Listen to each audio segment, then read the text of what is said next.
Hi, ഞാൻ ലക്ഷ്മി കൃഷ്ണൻ, ഒരു skin care hair care enthusiast. ഇന്ന് നമ്മൾ സംസാരിക്കാൻ പോകുന്ന ബ്രൈഡ്സിന് വേണ്ടിയുള്ള സ്കിൻ കെയർ റുട്ടീനാണ്. അതിനു മുന്നേ ഞാൻ ആദ്യമായിട്ടാണ് കാണുന്നതെങ്കിൽ ചാനൽ സബ്സ്ക്രൈബ് ചെയ്യാൻ കണ്ടിട്ട് സബ്സ്ക്രൈബ് ചെയ്യാത്ത ആൾക്കാരാണെങ്കിൽ സബ്സ്ക്രൈബ് ചെയ്യുന്നതിനെ പറ്റി ഒന്ന് ആലോചിക്കുക. നമുക്ക് ഇതിലോട്ട് എടുക്കാം.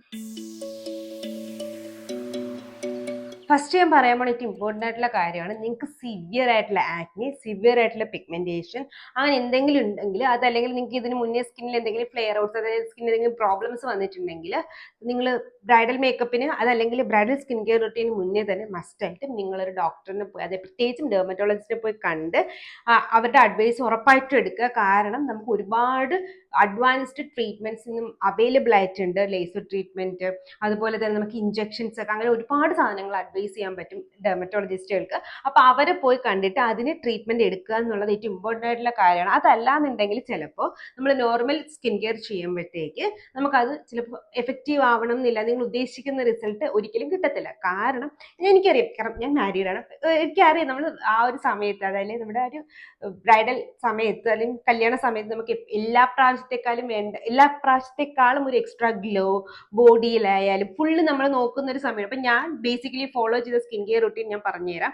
അതിൻ്റെ കൂടെ ഞാൻ ശ്രദ്ധിച്ച കാര്യങ്ങൾ, ഞാൻ നോക്കിയ ഡയറ്റ്സ്, പിന്നെ എൻ്റെ ഹെയറിൽ അതൊക്കെ എന്തൊക്കെയാണ് ചെയ്തതെന്നൊക്കെ ഞാൻ പറഞ്ഞുതരാം. പക്ഷെ അതിന് മുന്നേ ഞാൻ എടുത്തു പറയുന്നതാണ്, നിങ്ങൾക്ക് സിവിയർ ആയിട്ട് എന്തെങ്കിലും സ്കിൻ കണ്ടീഷൻസ് ഇതിന് മുന്നേ ഉണ്ടായിട്ടുണ്ടെങ്കിൽ ഏത് റുട്ടീൻ തുടങ്ങുന്നതിന് മുന്നേ ഒരു ഡെർമറ്റോളജിസ്റ്റിനെ കാണുന്നത് വളരെ ഇമ്പോർട്ടൻ്റ് ആണ്.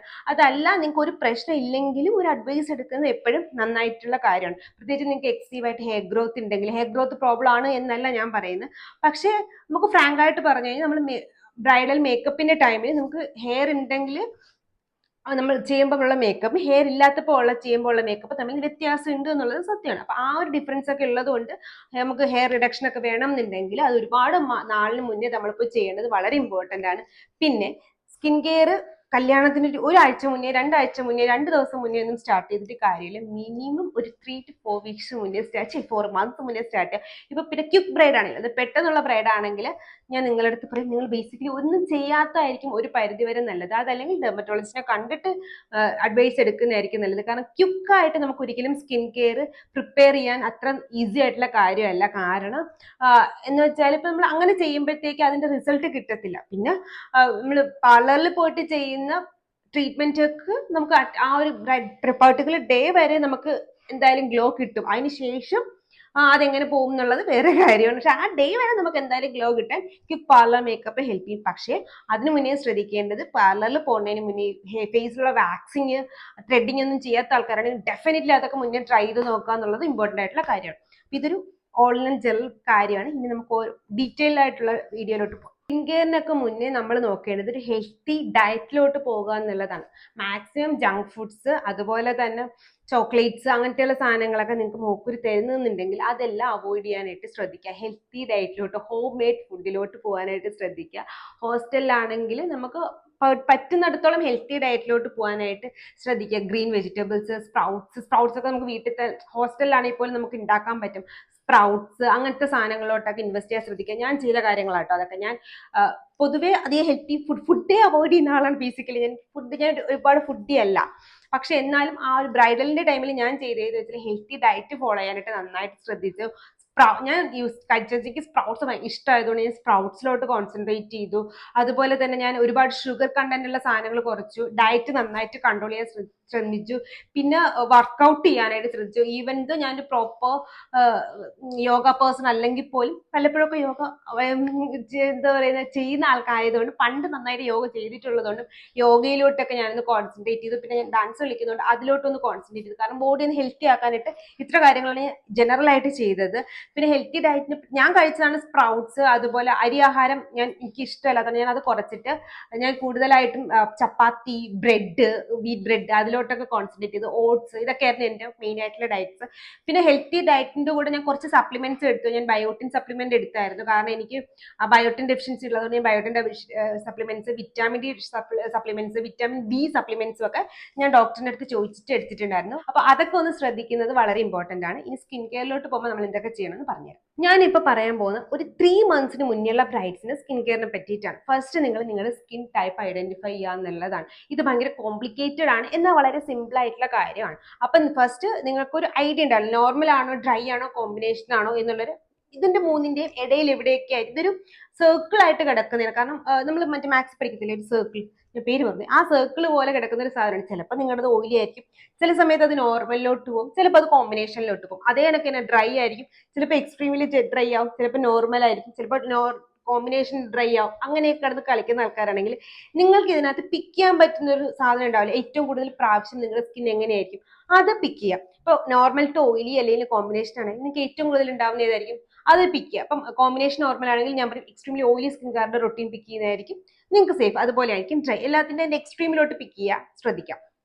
അപ്പോഴത്തേക്ക് നമുക്ക് സ്കിൻ ടൈപ്പ് മനസ്സിലാവും. എന്നിട്ട് ബേസിക് സ്കിൻ കെയർ റൊട്ടീനിലോട്ട് പോവാം. നിങ്ങളുടെ ഡ്രൈ സ്കിന്നോ നോർമൽ സ്കിന്നോ ആണെങ്കിൽ ജെന്റിൽ ആയിട്ടുള്ള ഫേസ് വാഷസ് ട്രൈ ചെയ്യാൻ നോക്കാം.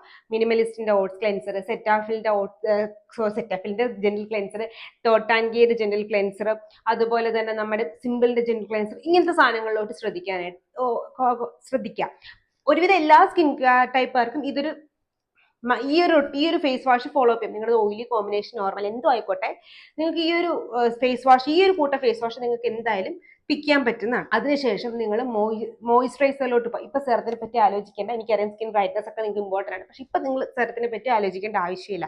നിങ്ങൾ ഒരു മോയിസ്ചറൈസർ പിക്ക് ചെയ്യാം. നിങ്ങളത് നോർമൽ ഓയിലി അതല്ലെങ്കിൽ കോമ്പിനേഷൻ ആണെങ്കിൽ നോൺ കോമ്പിനോജനിക് ആയിട്ടുള്ള സാധനങ്ങൾ ശ്രദ്ധിക്കാം. അതായത് നമ്മുടെ ഡീകൺസ്ട്രക്റ്റിന്റെ ജെൽ മോയിസ്ചറൈസർ നല്ലൊരു ഓപ്ഷനാണ്. അതുപോലെ ഡോക്ടർ ഷെയ്ത്തിന്റെ ഓയിൽ ഫ്രീ മോയിസ്ചറൈസർ, നമ്മുടെ മിനിമലിസ്റ്റിന്റെ ഓയിൽ ഫ്രീ മോയിസ്ചറൈസർ നല്ലൊരു ഓപ്ഷൻ. അതല്ല നിങ്ങൾക്ക് കുറച്ച് ഡ്രൈ സ്കിൻ ആണെങ്കിൽ നിങ്ങൾക്ക് ഡോട്ടാൻകിയുടെ സെറമൈഡ് മോയിസ്ചറൈസർ, റിക്വലിന്റെ സെറമൈഡ് മോയിസ്ചറൈസർ, അല്ലെങ്കിൽ മിനിമലിസ്റ്റിന്റെ മെറുല ഓയിൽ മോയിസ്ചറൈസർ, സിമ്പിളിന്റെ ലോഷൻ മോയിസ്ചറൈസർ നല്ലൊരു ഓപ്ഷൻ. ഇതിന് ഏതെങ്കിലും ശ്രദ്ധിക്കാം. പിന്നെ ഓയിലി സ്കിൻകാർക്കാണെങ്കിൽ സെബാമെഡിന്റെയും സിമ്പിളിന്റെയും മോയിസ്ചറൈസർ നല്ലൊരു ഓപ്ഷൻ. അപ്പൊ ഇങ്ങനെയാണ് പിക്ക്. അപ്പൊ മോയിസ്ചറൈസർ. ഇനി നമ്മൾ സൺസ്ക്രീനിലോട്ട് വരാം. സൺസ്ക്രീനിൽ വരുമ്പോൾ ഓയിലി സ്കിൻകാരെ നോർമലാർക്ക് ഫോളോ അപ്പ് ചെയ്യാൻ പറ്റുന്ന ഒരു സൺസ്ക്രീൻ എന്ന് വെച്ചാൽ നമ്മുടെ വിഷ് കെയറിന്റെ നിയാസിനമൈഡ് സൺസ്ക്രീൻ എൻ്റെ ഫേവറേറ്റ് ആണ്, ഞാൻ എപ്പോഴും പറയുന്ന സൺസ്ക്രീൻ ആണ്, അത് യൂസ് ചെയ്യാം. ഡ്രൈ സ്കിൻകാർക്കാണെങ്കിൽ ഡീകൺസ്ട്രക്റ്റിന്റെ ഫ്ലൂയിഡ് സൺസ്ക്രീൻ നല്ലൊരു ഓപ്ഷനാണ്. ബേസിക്കലി ഈ രണ്ട് സൺസ്ക്രീൻ വലിയ കുഴപ്പമില്ലാതെ സ്കിൻ ഡാർക്ക് ആക്കാതെ നിർത്തുന്ന രണ്ട് സൺസ്ക്രീൻ ആണ്. ഞാൻ വേറെ ഒരുപാട് റെക്കമെൻഡേഷനിലോട്ട് പോകത്തില്ല. മാക്സിമം വിറ്റാമിൻ സി ഉള്ള സൺസ്ക്രീൻ അവോയ്ഡ് ചെയ്യുക. കാരണം സ്കിൻ ബ്രൈറ്റ്നസ് പറയുന്നുണ്ട് എങ്കിലും ചില സമയത്ത് വിറ്റാമിൻ സി നമുക്ക് ഡാർക്ക്നെസ് തരുന്നുണ്ട്. ഈ രണ്ട് സൺസ്ക്രീൻ സെലക്ട് ചെയ്യുക. അതല്ലെങ്കിൽ നമുക്ക് മിനറൽ സൺസ്ക്രീനിലോട്ട് പോവുകയാണെങ്കിൽ ഗ്യാബിറ്റിലെ മിനറൽ സൺസ്ക്രീനോ അല്ലെങ്കിൽ ഡോക്ടർ ഷെയ്ത്തിന്റെ മിനറൽ സൺസ്ക്രീനോ നല്ലൊരു ഓപ്ഷനാണ്. പിന്നെ ഒരു മാറ്റ് ഫിനിഷിലോട്ട് വേണമെന്നുണ്ടെങ്കിൽ നിങ്ങൾക്ക് റിക്വലിന്റെ മാറ്റ് ഫിനിഷോ ആക്നെ യുവിയുടെ മാറ്റ് ഫിനിഷോ നല്ലൊരു ഓപ്ഷൻ. അത് നിങ്ങൾക്ക് കുറച്ച് എക്സ്പെൻസീവ് ആയിട്ട് സ്പെൻഡ് ചെയ്യാൻ താല്പര്യം ഉണ്ടെങ്കിൽ നമുക്ക് ബ്യൂട്ടി ഓഫ് ജോസിന്റെ സൺസ്ക്രീൻ, അതല്ലാന്നുണ്ടെങ്കിൽ നമ്മുടെ ബയോഡെർമയുടെ സൺസ്ക്രീനും, ബയോഡെർമയുടെ ടിൻറ്റഡ് സൺസ്ക്രീൻ നല്ല ഓപ്ഷനാണ്. എൻ്റെ പേഴ്സണൽ ഫേവറേറ്റ് ആണ്. ഗ്ലോ ഒക്കെ നമുക്ക് നാച്ചുറൽ ഗ്ലോ കിട്ടുന്നതൊക്കെ ഉണ്ടാവും, അത് നല്ലൊരു ഓപ്ഷൻ. ബ്യൂട്ടി ഓഫ് ജോസിന്റെ സൺസ്ക്രീൻ നല്ലൊരു ഓപ്ഷൻ. അപ്പൊ ഇത്രയാകുമ്പോൾ നമ്മുടെ മോർണിംഗ് സ്കിൻ കെയർ റൂട്ടീൻ അവിടെ കഴിഞ്ഞു. ഇപ്പൊ സെറത്തിനെ പറ്റി ആലോചിക്കേ വേണ്ട. ഇനി നമ്മൾ നൈറ്റിലോട്ട് വരാം. നൈറ്റിലോട്ട് വരുമ്പോൾ ഒരു ചെറിയ വ്യത്യാസമുണ്ട് നമ്മുടെ ഫേസ് വാഷിന്റെ കാര്യത്തിൽ. നമുക്ക് ഡബിൾ ക്ലെൻസിങ് വളരെ ഇമ്പോർട്ടൻ്റ് ആണ്. ഒരുപാട് സമയത്തും സ്കിൻ കെയർ ചെയ്യുമ്പോൾ ആൾക്കാർക്ക് ബ്രേക്ക്ഔട്ട്സ് വരുന്നതിന് ഏറ്റവും ഇമ്പോർട്ടൻ്റ് ആയിട്ടുള്ള റീസൺ ആണ് പ്രോപ്പറായിട്ട് നമ്മൾ സൺസ്ക്രീനും മറ്റുള്ള ഡേർട്ടും ഫേസിൽ നിന്ന് കഴുകിക്കളയാത്തത്. കാരണം നേരത്തെ ചെയ്യാത്തതുകൊണ്ട് വലിയ അഴുക്കുണ്ടാവില്ല, പക്ഷെ ഇപ്പൊ ചെയ്യുന്നതുകൊണ്ട് ആ സാധനം ഓൾറെഡി ഫേസിലുള്ളത് നമ്മൾ കഴുകിക്കളയാതെ കിടക്കുമ്പോഴത്തേക്ക് നമ്മുടെ ആക്നി ബ്രേക്ക്ഔട്ട്സ് വരും. അത് നമുക്ക് കൊടുക്കാൻ പറ്റില്ല. അപ്പം ഓയിലി സ്കിൻകാർ ശ്രദ്ധിക്കേണ്ടതെന്ന് വെച്ചാൽ നിങ്ങൾ എടുക്കുന്ന ഡബിൾ ക്ലെൻസിങ് മെത്തേഡ് ഏതാണ് നല്ലതെന്ന് നോക്കാം. ഒന്നുകിൽ നിങ്ങൾക്ക് എർത്തൃതത്തിന്റെ ഒരു ഓയിൽ ക്ലെൻസർ ഉണ്ട്, ക്ലെൻസിങ് ബാം ഉണ്ട്, അത് നല്ലൊരു ഓപ്ഷനാണ്. കാരണം അത് കുറേ ഉണ്ട്, പക്ഷെ ഞാനിപ്പോൾ ഒരു യെല്ലോ ബോട്ടിലാണ് ഫോട്ടോ കൊടുത്തേക്കാം, അത് നല്ലൊരു ഓപ്ഷനാണ്. കാരണം ഇതിനകത്തുള്ള 2 ഇൻഗ്രീഡിയൻറ്റ് നോൺ കോമ്പിനോജനിക്കാണ്. അതല്ലെങ്കിൽ അവരുടെ ഹെവി മേക്കപ്പ് റിമൂവ് ചെയ്യുന്ന ഒരു ഓപ്ഷൻ ഉണ്ട്, അത് നല്ലൊരു ഓപ്ഷനാണ്. അതല്ലെങ്കിൽ നമ്മൾ മിസലർ വാട്ടറിൽ, ഇത് എല്ലാ സ്കിൻകാർക്കും യൂസ് ചെയ്യാം. മിസലർ വാട്ടർ ഞാൻ ഈ പറഞ്ഞ ഓയിലി സ്കിൻകാർക്ക് ഇൻ പെർട്ടിക്കുലർ പറയുന്നത് ആക്ച്വലി എല്ലാ സ്കിൻകാർക്കും യൂസ് ചെയ്യാവുന്നതാണ്. അപ്പോൾ നിങ്ങൾക്ക് ഈ മിസലർ വാട്ടർ ഉണ്ട്, യെല്ലോ ബോട്ടിലുണ്ട്, പിങ്ക് ബോട്ടിലുണ്ട്. ഇത് രണ്ടും നല്ല ഓപ്ഷനാണ്. യെല്ലോ ബോട്ടിലാണെങ്കിൽ നിങ്ങൾ കുറച്ച് ഹെവി മേക്കപ്പ് ഒക്കെ ചെയ്യുന്ന ആൾക്കാരാണെങ്കിൽ യെല്ലോ ബോട്ടിൽ പിക്ക് ചെയ്യാം. അതല്ലെങ്കിൽ നമുക്ക് ആ പിങ്ക് ബോട്ടിലായാലും പിക്ക് ചെയ്യാം. പിന്നെ നമ്മുടെ ഡീകൺസ്ട്രക്റ്റിന്റെ ക്ലെൻസിങ് ബാം ഉണ്ട്, ഇത് ഡ്രൈ സ്കിൻകാർക്ക് മാത്രമേ യൂസ് ചെയ്യാം. പ്ലമ്മിന്റെ ക്ലെൻസിങ് ബാം ഞാൻ കുറച്ച് ഡ്രൈ സ്കിൻകാർക്ക് പ്രിഫർ ചെയ്യും. കാരണം സ്കിൻ കുറച്ച് കുഴയിരിക്കുന്ന ഫീൽ ചെയ്യുന്നുണ്ടെങ്കിൽ ഓയിലി സ്കിൻകാർക്ക് അത് ഇഷ്ടപ്പെടണമെന്നില്ല. അപ്പം നമ്മുടെ ക്ലെൻസിങ് ബാമായി. ഇനി ഫേസ് വാഷിലോട്ട് വരുമ്പോൾ നോർമൽ ഡ്രൈ സ്കിൻകാർ മോർണിംഗ് യൂസ് ചെയ്ത ഫേസ് വാഷ് തന്നെ യൂസ് ചെയ്താൽ മതി, നോ ഇഷ്യൂ അറ്റ് ഓൾ. നിങ്ങളുടെ oily extremely oily skin acne prone ആണെങ്കിൽ നിങ്ങൾക്ക് ഒരു salicylic acid face wash select ചെയ്യാം. മിനിമലിസ്റ്റില്, ഫോക്സ്റ്റൈലില്, ആക്നെ സ്ക്വാഡില്, ഡെർമക്കോയിലും ഒക്കെ നല്ല salicylic acid face wash available ആണ്. ഡെർമോക്കോ വാങ്ങിക്കുമ്പോൾ ശ്രദ്ധിക്കുക, സാലിസിനമൈഡ് ഫേസ് വാഷ് അല്ല ഞാൻ പറഞ്ഞത്, ഡെർമോക്കോയുടെ ഫേസ് വാഷ് ആണ്. അത് കുറച്ച് ക്വസ്റ്റ്യനബിൾ ആയിട്ടുള്ള, കാരണം എല്ലാവർക്കും ഇല്ലെങ്കിൽ ചില ആൾക്കാർക്ക് അതിനകത്ത് പിമ്പിൾസ് വരുന്നു എന്നുള്ളത് പറയുന്നുണ്ട്. അപ്പൊ എന്തെങ്കിലും ആക്നെ പ്രോബ്ലംസ് ഉള്ള ആൾക്കാരാണെങ്കിൽ അത് സ്കിപ്പ് ചെയ്തിട്ട്, ചിലപ്പോൾ അതിനകത്തുള്ള ഒരു ഇൻഗ്രീഡിയന്റ് ചിലപ്പോൾ നിങ്ങൾക്ക് സ്കിന്നിൽ പറ്റില്ല, അതുകൊണ്ടായിരിക്കും. അപ്പൊ അത് സ്കിപ്പ് ചെയ്ത് നിങ്ങൾക്ക് ഫോക്സിൽ എന്തായാലും ഫോളോ അപ്പ് ചെയ്യാൻ പറ്റുന്ന ഒരു സാലിസിലിക് ആസിഡ് ഫേസ് വാഷ് ആണ്. ഈ പറഞ്ഞ റൊട്ടീൻ നിങ്ങൾ മിനിമം 1 month എങ്കിലും ഫോളോ ചെയ്യാൻ ശ്രദ്ധിക്കുക. അപ്പൊ തന്നെ നിങ്ങൾക്ക് ഒരു ചെറിയ ചേഞ്ചസ് സ്കിന്നിൽ വന്ന് തുടങ്ങും. അപ്പോഴത്തേക്ക് ഒരു ഐഡിയ കിട്ടിയല്ലോ. അപ്പൊ നമുക്കൊരു ബേസിക് സ്കിൻ കെയർ റൂട്ടീൻ ഇല്ലാത്തൊരു ബ്രൈഡിന് ഒരു ബേസിക് സ്കിൻ കെയർ റൂട്ടീൻ ആയി. ഓക്കെ, ഈ പറഞ്ഞ ഒരുവിധം എല്ലാ പ്രൊഡക്റ്റും ഒരു തരത്തിലും ആക്നെ ബ്രേക്ക്ഔട്ട്സ് നമ്മൾ പ്രോപ്പറായിട്ട് യൂസ് ചെയ്യുമ്പോൾ ഉണ്ടാവാത്ത സാധനങ്ങളാണ്. ഇനി വല്ലപ്പോഴും ഒക്കെ മേക്കപ്പ് ചെയ്യുന്നു, പണ്ട് തൊട്ടേ നിങ്ങൾക്ക് ഒരു മേക്കപ്പ് ബോക്സ് ഉണ്ടെങ്കിൽ ആ ബ്രഷുകൾ ഒന്നുകിലും ഡിസ്കാർഡ് ചെയ്യുക. കാരണം പുതിയ കല്യാണം വരെയല്ലേ, പുതിയൊരു ബ്രഷ് സെറ്റ് വാങ്ങിച്ചോ. അതല്ല എന്നുണ്ടെങ്കിൽ പ്രോപ്പറായിട്ട് നന്നായിട്ട് ക്ലെൻസ് ചെയ്യാനായിട്ട് ശ്രദ്ധിക്കാം. നിങ്ങൾ നേരത്തെ വാങ്ങിച്ച ആ ഒരു എന്താ മേക്കപ്പ് റിമൂവിങ് ഡബിൾ ക്ലെൻസിങ് സാധനങ്ങളില്ലേ, അതൊക്കെ വെച്ചിട്ട് നന്നായിട്ട് ക്ലീൻ ചെയ്ത് കഴിവ് അവസാനം ബ്രഷിൽ നിന്ന് ഒരു തുള്ളി വെള്ളം വരുമ്പോൾ പോലും അഴുക്കുണ്ടാവും, ഒരു വൈറ്റ് ഓയിൽ പോലും വരാത്ത, അല്ലെങ്കിൽ വൈറ്റ് കളർ പോലും വരാത്ത രീതിയിൽ നന്നായിട്ട് ബ്രഷ് വാഷ് ചെയ്ത് വെക്കാനായിട്ട് ശ്രദ്ധിക്കുക. കാരണം ബ്രഷിൽ നിന്ന് ആക്നെ ബ്രേക്ക്ഔട്ട്സ് വരാനുള്ള ചാൻസ് വളരെ കൂടുതലാണ്. അപ്പൊ ഇത്രയും കാര്യങ്ങൾ ചെയ്ത ഒരു ബേസിക് സ്കിൻ കെയർ റുട്ടീൻ നിങ്ങൾക്ക് ഫസ്റ്റ് 1 month ചെയ്യാൻ പറ്റുന്നതാണ്. സെക്കൻഡ് മന്തിലോട്ട് പോകുമ്പോഴും നിങ്ങൾ ശ്രദ്ധിക്കേണ്ടത് വിറ്റാമിൻ സി, നയാസിൻ എല്ലാ സിറവും കൂടെ വാങ്ങിച്ച് യൂസ് ചെയ്യേണ്ട ആവശ്യമില്ല. നിങ്ങൾക്ക് ഒരു ബ്രൈറ്റ്നസ് വേണമെങ്കിൽ ഒരു 5% വിറ്റാമിൻ സി യൂസ് ചെയ്തോ. അതല്ലാന്നുണ്ടെങ്കിൽ 5% തന്നെ മതി. അതല്ല നിങ്ങൾക്ക് 16% തന്നെ യൂസ് ചെയ്യണമെന്നുണ്ടെങ്കിൽ ഓൾട്ടർനേറ്റ് ഡേയ്സിൽ സ്റ്റാർട്ട് ചെയ്യാം. വിഷ്കേറിന്റെ വിറ്റാമിൻ സി നല്ലൊരു ഓപ്ഷനാണ്. 5%ൽ കുറച്ച് മണി ഡിപ്പോസിറ്റ് ചെയ്യാൻ താല്പര്യമുണ്ട്, ക്ലെയറിന്റെ വിറ്റാമിൻ സി നല്ലൊരു ഓപ്ഷൻ, അല്ലെങ്കിൽ 5% ഡെർമക്കോയുടെ വിറ്റാമിൻ സി നല്ലൊരു ഓപ്ഷനാണ്. 10% മിനിമലിസ്റ്റിന്റെ വിറ്റാമിൻ സി നല്ലൊരു ഓപ്ഷൻ. ഇതെല്ലാം ഞാൻ പേഴ്സണലി യൂസ് ചെയ്യുന്ന വിറ്റാമിൻ സികളാണ് ഞാൻ എടുത്ത് പറയുന്നത്. അപ്പൊ ഇത്ര യൂസ് ചെയ്ത് നമുക്കൊരു വിറ്റാമിൻ സി റൊട്ടീൻ. ഇത് എല്ലാ നിങ്ങൾ ആക്നെ പ്രോൺ സ്കിൻ ആണെങ്കിൽ, ആക്റ്റീവ് ആക്നെ ഉണ്ടെങ്കിൽ ഈ വിറ്റാമിൻ സി യൂസ് ചെയ്യാൻ പാടില്ല. ഇത് ഞാൻ എടുത്തു പറയുന്നു. നിങ്ങൾക്ക് ഇപ്പൊ പിഗ്മെന്റേഷൻ ഒന്നുമില്ല, ഒരു ബ്രൈറ്റ്നസ് മതിയെങ്കിൽ വിറ്റാമിൻസ് ഓൾട്ടർനേറ്റ് ഡേയ്സിൽ മോർണിംഗിൽ യൂസ് ചെയ്താൽ നൈറ്റിൽ യൂസ് ചെയ്യേണ്ട, നൈറ്റിൽ യൂസ് ചെയ്താലും മോർണിംഗിൽ, അങ്ങനെ ഒരു 1 week അങ്ങനെ യൂസ് ചെയ്തിട്ട് ഗ്രാജുവലി സ്കിൻ കെയറിലോട്ട് ആഡ് ചെയ്യുക. അതെല്ലാം നിങ്ങൾക്ക് പിഗ്മെന്റേഷൻ ആണ് ഇല്ലെങ്കിൽ കോജിക് ആസിഡിലോട്ട് ഇൻവെസ്റ്റ് ചെയ്യുക. അതല്ലാന്നുണ്ടെങ്കിൽ നമുക്ക് ട്രാൻഎക്സാമിക് ആസിഡിലോട്ട് ഇൻവെസ്റ്റ് ചെയ്യും. ഡെർമക്കോയുടെ കോജിക് ആസിഡും അതിലെ നമ്മുടെ ഡോക്ടർ ഷെയ്ത്തിന്റെ കോജിക് ആസിഡും നല്ലൊരു ഓപ്ഷനാണ്. ട്രാൻഎക്സാമിക് ആസിഡിലോട്ട് ആണെങ്കിൽ മിനിമലിസ്റ്റിലുണ്ട് ട്രാൻഎക്സാമിക് ആസിഡ്, അതുപോലെ ഫിക്സ്ഡെർമയിലെ ട്രാൻഎക്സാമിക് ആസിഡും നല്ലൊരു ഓപ്ഷനാണ്. പിഗ്മെന്റേഷന്റെ കാര്യമാണ് പറഞ്ഞത്. അല്ല, ബ്രൈറ്റ്നസിന് വിറ്റാമിൻ സി മതി. ഇനി നിങ്ങൾ കുറച്ച് നാളത്തേക്ക് സാലിസിലിക് ആസിഡ് സിറം നിങ്ങൾക്ക് യൂസ് ചെയ്യില്ല, കാരണം ചിലപ്പോൾ ഒരു ആക്നെ ബ്രേക്ക്ഔട്ട്സ് വരും. അതല്ല നിങ്ങൾക്ക് ടാനിങ് മാറ്റി, പിന്നെ നിങ്ങളിപ്പോൾ ചോദിക്കും, ഓക്കെ എനിക്ക് നല്ലൊരു ബ്രൈറ്റ്നസ് വേണമെങ്കിൽ നിങ്ങൾ വീക്കിലി 1 or 2 ഗ്ലൈക്കോളിക് ആസിഡ് ടോണേഴ്സിലോട്ട് ഇൻവെസ്റ്റ് ചെയ്യുക. അതായത് AHA BHA ടോണേഴ്സ് വീക്കിലി 1 മതി. AHA BHA ഞാൻ ഇൻ ജനറൽ പറയുകയാണെങ്കിൽ നമ്മൾ പോപ്പുലർ എക്സിലുണ്ട് AHA BHA ഇട്ടുണ്ട്, അല്ലെങ്കിൽ AHA ടോണറായിട്ട് മാത്രം മതി എങ്കിൽ ഗ്ലൈക്കോളിക് ആസിഡ് നമ്മുടെ ഓർഡിനറിയുടേതോ അല്ലെങ്കിൽ നമ്മുടെ ഡെർമക്കോയിലോ മിനിമലിസ്റ്റിലോ ഗ്ലൈക്കോളിക് ആസിഡിന്റെ മാത്രം ടോണേഴ്സ് അവൈലബിൾ ആയിട്ടുണ്ട്, അത് യൂസ് ചെയ്യുക. അതല്ലെങ്കിൽ കോസ്റെക്സിലും AHA BHA ടോണേഴ്സ് അവൈലബിൾ ആണ്. എന്ന് വെച്ചാൽ ഇതൊരു എക്സ്ഫോളിയേറ്റിംഗ് ഫാക്ടറായിട്ട് വർക്ക് ചെയ്യും. അതല്ലെങ്കിൽ പ്ലിക്സിന്റെ ടോണറും നല്ലൊരു ഓപ്ഷൻ. ഞാൻ എന്തുകൊണ്ട് ഇപ്പം സെറത്തിലോട്ടോ അല്ലെങ്കിൽ വലിയ കെമിക്കൽ പീൽസിലോട്ടോ ഇൻവെസ്റ്റ് ചെയ്യേണ്ടെന്ന് പറഞ്ഞാൽ നമുക്ക് ചെറുതായിട്ടൊരു ജെന്റിൽ എക്സ്ഫോളിയേഷൻ മതി സ്കിന്നിൽ, ഓവർ ആക്കേണ്ട ആവശ്യമില്ല. കാരണം നമ്മളിപ്പോൾ ഒരുപാട് അങ്ങോട്ട് ചെയ്യുമ്പോഴത്തേക്ക് ഓൾറെഡി ടെൻഷൻ നമുക്കുണ്ടാവുന്ന ആ ഒരു പ്രശ്നങ്ങൾ കാരണം നമുക്ക് ബ്രേക്ക്ഔട്ട്സ് വരാൻ ചാൻസ് കൂടുതലാണ്. അപ്പൊ നമ്മൾ സ്കിന്നിന് ഓവറായിട്ട് എക്സ്ഫോളിയേറ്റ് ചെയ്യേണ്ട നിങ്ങൾ ആദ്യമായിട്ട് റുട്ടീനാണ്. നമുക്ക് മൈൽഡായിട്ട് ചെയ്യുമ്പോൾ ഗ്രാജുവലി നമുക്ക് ആ 3rd month ഒക്കെ ആകുമ്പോഴത്തേക്ക് നമുക്ക് ആ ഒരു ചേഞ്ചസ് മനസ്സിലാവും. അപ്പൊ അങ്ങനെയൊക്കെ ചെയ്യുമ്പോൾ നമുക്ക് ആ ഒരു ഗ്ലോ ഒക്കെ നാച്ചുറലി വന്നു തുടങ്ങും.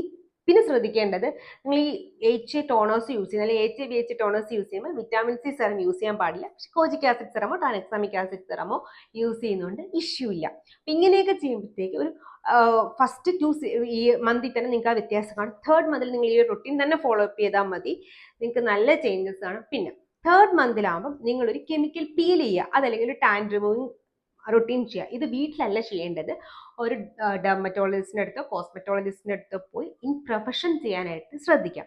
പിന്നെ നിങ്ങൾക്ക് ഒരുപാട് treatment, PRP treatment, laser treatment, അങ്ങനെ ഒരുപാട് ട്രീറ്റ്മെന്റ് ഈ ഡോക്ടേഴ്സിന്റെ അവിടെ അവൈലബിൾ ആയിട്ടുണ്ട്. ഇതും കൂടെ ചെയ്യുകയാണെന്നുണ്ടെങ്കിൽ ഒരു പരിധി വരെ നമ്മുടെ സ്കിൻ 3rd month ഒക്കെ ആകുമ്പോഴത്തേക്ക് നല്ല രീതിയിൽ ചേഞ്ചസ് ഉണ്ടാവും. പക്ഷേ ഈ ട്രീറ്റ്മെന്റ് ഒക്കെ കല്യാണത്തിന് മുന്നേ തന്നെ ചെയ്യണം. ഒരു 2 to 3 weeks മുന്നേ തന്നെ നമ്മൾ ഈ ഒരു സംഭവങ്ങളെല്ലാം ചെയ്ത് തീർക്കാനായിട്ട് ശ്രദ്ധിക്കുക. എപ്പോഴും നമ്മുടെ സ്കിൻ ആ ഒരു ഡെഡ് സ്കിൻ ഒക്കെ റിമൂവ് ആയിട്ട് ആ ഒരു സെറ്റപ്പിലോട്ട് എത്തത്തുള്ളൂ. പിന്നെ അടുത്ത ശ്രദ്ധിക്കേണ്ട കാര്യം എന്താണെന്ന് വെച്ചാൽ ഡയറ്റിൻ്റെ കൂടെ സപ്ലിമെന്റ്സ് എടുക്കാനായിട്ട് ശ്രദ്ധിക്കാം. നേരത്തെ പറഞ്ഞതുപോലെ തന്നെ അഡ്വൈസ് എടുക്കുന്നുണ്ടെങ്കിൽ നമുക്ക് antioxidant vitamin C, glutathione ഒക്കെ എടുക്കാം. ഇത് പിന്നെ ശ്രദ്ധിക്കുക, ഇതൊന്നും സ്കിൻ ബ്രൈറ്റ്നർ വെളുക്കാൻ വേണ്ടിയിട്ടല്ല യൂസ് ചെയ്യുന്നത്. നമുക്ക് സൺ ഡാമേജ് കാരണം ഉണ്ടാവുന്ന സണ്ണിൽ നിന്നുണ്ടാകുന്ന ഫ്രീ റാഡിക്കൽസിനെ തടയാനായിട്ട് ആന്റി ഓക്സിഡൻസ് വളരെ ഇമ്പോർട്ടൻ്റ് ആയിട്ടുണ്ട്. വിറ്റാമിൻ സി, ഗ്ലൂട്ടാതയോൺ ഒക്കെ അതിന് ഹെൽപ്പ് ചെയ്യുന്നുണ്ടെങ്കിൽ നമുക്കത് കഴിക്കാം. അപ്പം നമ്മുടെ സ്കിന്നകത്ത് ആ ഫ്രീ റാഡിക്കൽസിനെ തടഞ്ഞിട്ട് സൺ ഡാമേജ് കാരണം ഉണ്ടാകുന്ന ഡൾനെസ് അവോയ്ഡ് ചെയ്യാനായിട്ടാണ് ഇതൊക്കെ ചെയ്യാനായിട്ട് പറയുന്നത്.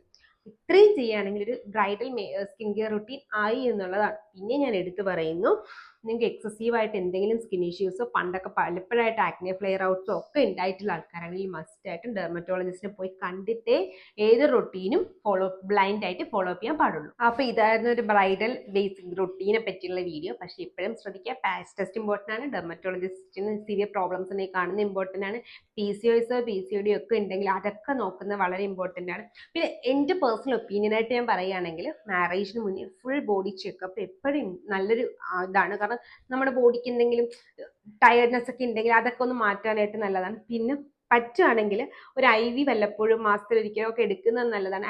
മറ്റേ മൾട്ടി വിറ്റാമിൻ IVs അവൈലബിൾ ആയിട്ടുണ്ട്, അതൊക്കെ ഒന്ന് ട്രൈ ചെയ്ത് നോക്കുന്നത് നല്ലതാണ്. സത്യത്തിൽ ഗ്ലൂട്ടാതയോൺ IV സ്കിൻ ബ്രൈറ്റ്നസ് അല്ലെങ്കിൽ സ്കിൻ വൈറ്റനിങ് എന്നുള്ളത് അവോയ്ഡ് ചെയ്ത് കഴിഞ്ഞാൽ വല്ലപ്പോഴും നമ്മുടെ സ്കിന്നിനെ നമ്മുടെ ഫുൾ ബോഡിയെ ഒന്ന് ബൂസ്റ്റ് ചെയ്യാനായിട്ട്, ഒരു ആന്റി ഓക്സിഡന്റ് ബൂസ്റ്റ് ചെയ്യാനായിട്ട് മൾട്ടി വൈറ്റമിൻ അല്ലെങ്കിൽ ഗ്ലൂട്ടാതയോൺ എന്ന ആന്റി ഓക്സിഡന്റ് എടുക്കുന്നത് നല്ലതാണ്. ഞാൻ വീണ്ടും പറയുന്നു, ഗ്ലൂട്ടാതയോൺ ഒരിക്കലും സ്കിൻ വൈറ്റനിങ് ഏജന്റ് അല്ല. ഈവൻ അത് ടൈറോസിനേസ് ഇൻഹിബിറ്റർ ആണെങ്കിൽ ഒരു വൈറ്റനിങ് നിങ്ങൾ എല്ലാവർക്കും അതൊരുപോലെ ഫംഗ്ഷൻ ആവണമെന്നില്ല. പക്ഷെ നമ്മുടെ ബോഡിയൊക്കെ ഒന്ന് എനർജറ്റിക് ആക്കാനായിട്ട് ഈ സംഭവങ്ങളൊക്കെ നല്ലതാണ്. അപ്പൊ അതൊക്കെ ചെയ്യുന്നതിന് മുന്നേ റാൻഡമായിട്ട് സ്പേസ് ഇപ്പോൾ ഒരിക്കലും ചെയ്യരുത്. IV ഒക്കെ എടുക്കുന്നത് മസ്റ്റായിട്ട് ഒരു പ്രൊഫഷണൽ ഹെൽപ്പോടുകൂടി തന്നെ എടുക്കുക. ഇതാണ് റൊട്ടീൻ, ഇതൊന്ന് ഫോളോ അപ്പ് ചെയ്യാൻ ശ്രദ്ധിക്കുക. 3 months മുന്നേ തന്നെ സ്റ്റാർട്ട് ചെയ്യാനായിട്ടും ശ്രദ്ധിക്കുക. പിന്നെ ഹെൽത്തി ഡയറ്റ്, ഹെൽത്തി മീലും ഒക്കെ ഇതിന്റെ പാർട്ടാണ്, ടെൻഷൻ അടിക്കേണ്ട ആവശ്യമില്ല. ഇതൊക്കെ പാർട്ട് ഓഫ് ദി ഗെയിം ആണ് എന്നുള്ള കാര്യം ശ്രദ്ധിക്കുക. അപ്പോൾ വീഡിയോ ഇഷ്ടപ്പെട്ടാൽ ന്യൂ ബ്രൈഡ്സ് ആവാൻ പോകുന്ന ആൾക്കാർക്കൊക്കെ ഷെയർ ചെയ്യുക. നിങ്ങൾ ബ്രൈഡ് ആണെങ്കിൽ നിങ്ങൾ ഈ റൊട്ടീനൊക്കെ ഫോളോ അപ്പ് ചെയ്യുക. പിന്നെ ലൈക്ക് ചെയ്യുക, ഷെയർ ചെയ്യുക, സബ്സ്ക്രൈബ് ചെയ്യുക. ഇതുപോലത്തെ skin care and hair care video ഇട്ടില്ല. ട്യൂസ്ഡേയും തേഴ്സ്ഡേയും സൺഡേസിലും വരുന്നവരെ ഇറ്റ്സ് ലക്ഷ്മി സൈനിങ്. ടാറ്റാ.